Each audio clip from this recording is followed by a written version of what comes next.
Welcome to Maggie's next upgrade. Well, we're full-time and we feel that there could be, we know there could be places where self-service is just going to stink. So we decided that we would go with the weBoost 4G-X RV cellular signal booster.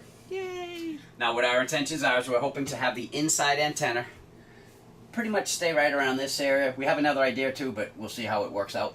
So we're going to hopefully have that antenna there. The outside antenna will go on the ladder, and we will be running it through these. And as you can see over here, Cheryl already took everything out of the cabinets. So our problem is right now we think we're only going to be able to make it to here. We want to be able to make it to the last cabinet, but possibly not. We've been pre-looking at areas. So let's see how it goes. Let's open up the box and see what's in it, though.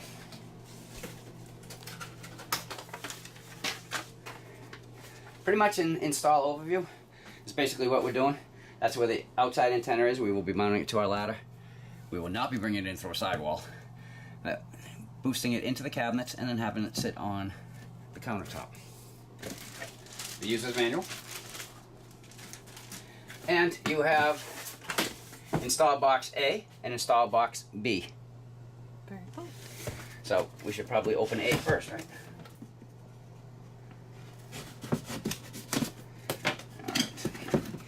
Inside box A we have step 1, which is the antenna, and then this is step 2, 3, 6, and 8. Okay. Let's take a gander at what we got here. Step 1. That will be the antenna that we will be mounting to the ladder in the back. And it comes with mounting kit to mount it to the ladder. And an installation guide. Yay! Alright. Should probably go out and do step 1 first, huh? This kit here includes, this we will not be using, well, this part of it anyway. This is if you're going to have it come down off the roof and go in through the side wall of your RV. Not happening here. But there are little hold downs and stuff that we will be using from that pack, and zip ties. This is the optional 12-volt hardwire power supply, which this is the route that I think we are going to go. We will see. This is 20 feet of RG6 cable. And this would be the 110-volt wall adapter. The reason we're going to go with 12-volt is I want to be able to use it all the time, even if we're on the road driving, because that would be running off the battery. That would need 110-volt service. And this we will not be using. This is just a hole saw. we already drilled a big hole in Maggie. We're not going to drill another one, no matter how small it is. Box B. This will be steps 4, 5, and 7. I believe this is the booster itself. I'm right on that. That would be the booster itself. Pretty. And it does have a mounting bracket so that you can mount this and then clip it in it, so you can take it with you, I guess. Last but not least, I think, this should be the inside antenna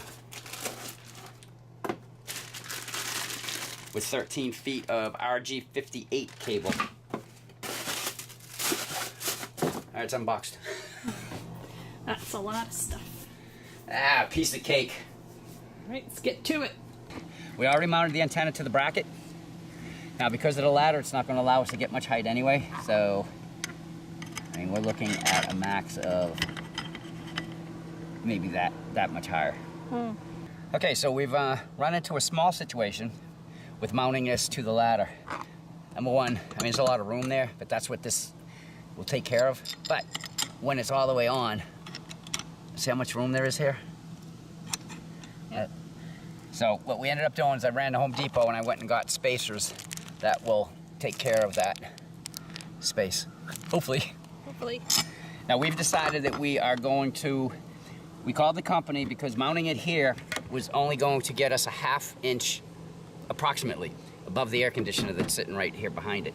So what we're going to do is we're going to mount it up here instead. That will give us another 2 inches. They told us the only thing that needs to be above everything on the roof is the tip of the antenna.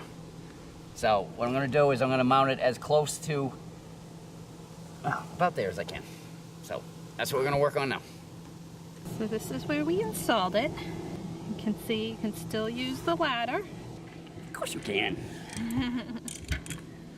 That's not going to bother a thing. So what we're going to do now is we're going to hook up the cable, bring it over to the refrigerator roof vent, and see what we've got going on over there. All right, we've decided we do not like all that extra hanging out, so I'm going to dremel it off.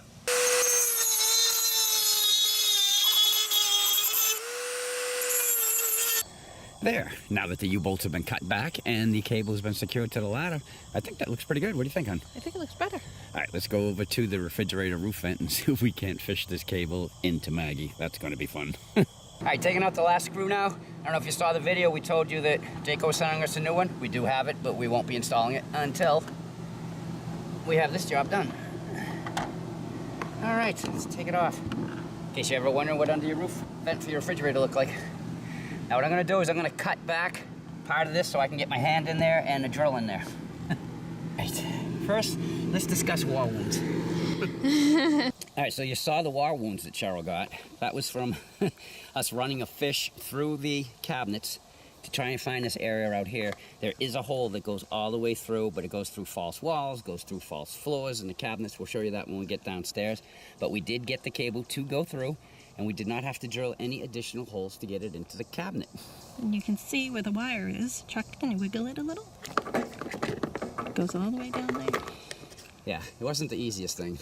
That turn was hard. That's why Cheryl has wall wounds. So what we're going to do, so putting the holders that were included, I'm putting them every 2 feet up to the refrigerator. Yes, we could have turned on it, but just in case we come up with a different idea to move the antenna to, at least we'll be able to get these little things up. Yep. So, because we made mincemeat of the screen, yeah, just a little bit. we put a piece of screen over it and screwed it on the sides. Yeah, so that should be fine. Now we're just gonna put the cover on and get the heck off this roof. Because if you saw our last video and we kept telling you how Mother Nature and Murphy's Law got together and started laughing at us with all the heat waves, guess what? We're in the middle of a 4-day heat wave right now. It's 98 degrees. Yeah, I think this is gonna fade like the other one. You can already see a line right here. That's okay. If it fades again, we'll just paint it. And Cheryl's applying the lap sealant. There you go. One more. Da, da, da, da. All right, let's move downstairs. Okay, we came down through the refrigerator roof vent. This is a fake wall, meaning that there is about 2 inches in between it. That's where a lot of wires are run. So we came down through it and we tried to get it into this wall. Now from this wall, it goes into this, which is a false floor. The wires come in through the wall, go down through the floor, and then we took this piece out here and you can see where the wires go. We were able to fish the weBoost cable through there for a nice clean installation. There's a cover that goes here. That'll go back in later. So that will go back in later. So what we need to do now is we need to hook in the 12-volt power and install and then test. We are going to go with 12-volt power. So we fished it through the false bottom here. We're going to tap off the switch for the power and take the negative from the light. Unfortunately, to hide stuff the way that I like to hide it, that's I think it's a 2-amp fuse right there. So if it blows, we're gonna have to just pull it down and check the fuse. But I just like stuff hidden. So we're gonna tap that off and finish mounting it up. Yep. All right, so we have power to it now. That's all been set, it all works. What we're doing now is we're doing the internal antenna and we're bringing it in over here. We drilled the hole back here. We had to fish it through with a piece of wire and a screwdriver. So now we're just going to pull this through, get it all lined up, and run it right to the back there.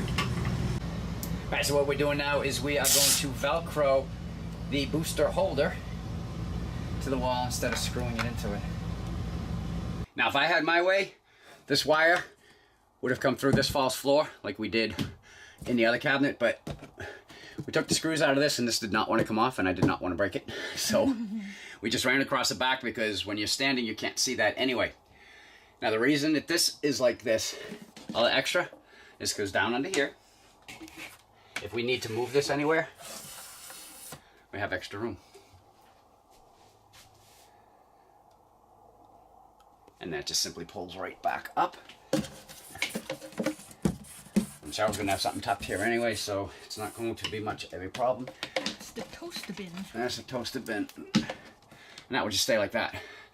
Then as you follow it along to the booster itself, it goes behind this one, comes out over here, comes up along here, and in. The one coming off of the ladder is right here, which we cut a notch out. And this is the 12 volt. Now as far as the weBoost itself goes, there's going to be two lights, red and green. If you plug it in and it's green, you're good. Everything is fine. You are boosting. Well, you got to give it like a few seconds before it starts. If it is blinking red and then turns green, as long as you are happy with the reception that you're getting, I guess, the boost, you'll be okay. If it's a solid red, it means you need to move your internal and your external antenna further away from each other. All right, now we're going to run our test on the weBoost. We are using our son's iPhone 7 because Cheryl and I both have the iPhone 6S. And Apple just figured we don't need our field test anymore to see the numbers. They think the bars are okay. And, well, weBoost will tell you bars don't count. So what we're going to do, that's how you get into field test mode. Wi-Fi is shut off on the phone and we have it open so that neither of the antennas are being blocked. Come into LTE, go into serving cell measures. Now we are concerned with the RSRP0 and the RSRP1. Those two numbers are -112, -113. We pretty much have rotten cell service where we are right now. That's what those numbers are telling you. Alright, so I am going to turn on the weBoost now. We'll see what changes I've made. Now you see that it dropped to -78, -82. I mean, that's quite a change. Yeah, that's impressive. It definitely makes a difference. I'd say so. Now what we're going to do is they recommend having it between 4 to 10 feet from the antenna and it will still be good. So we're going to find out. Let's test that. So right next to it, it's -76 and -80. Alright, so let's go up 2 feet. We're up 2 feet. Up 2 feet. -81, -84. Let's go up to the 4 foot mark. It is -96, -95. Go another 2 feet. At the 6 foot mark, it's falling asleep. It is -97, -98. Up to 8 feet. You're at 9 feet. Back up a little. Oh. Now he's at 8 feet. We're at -105, -109. Just don't let it fall Yep, asleep. it already had. At the 10 foot mark, it is -101 and -113. All right, that is our very unconventional test of the weBoost. There's our install and review of the weBoost 4G-X RV cellular signal booster. Now, after seeing the test results that we got, especially where Maggie's parked right now, it's really, really bad right here, we are impressed. We feel that it will be beneficial when we get to parts of the country where cell service is, so let's just say sketchy. That being said, if we get to an area where there is no signal at all, we could turn that on and try to boost it all day.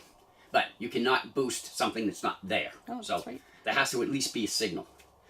We also wanted to say that on the external antenna mounted to the top of the ladder, we did add a 6 foot extension because we wanted the booster right here because this is real convenient for us to see and, you know, if we need to take it off for any reason.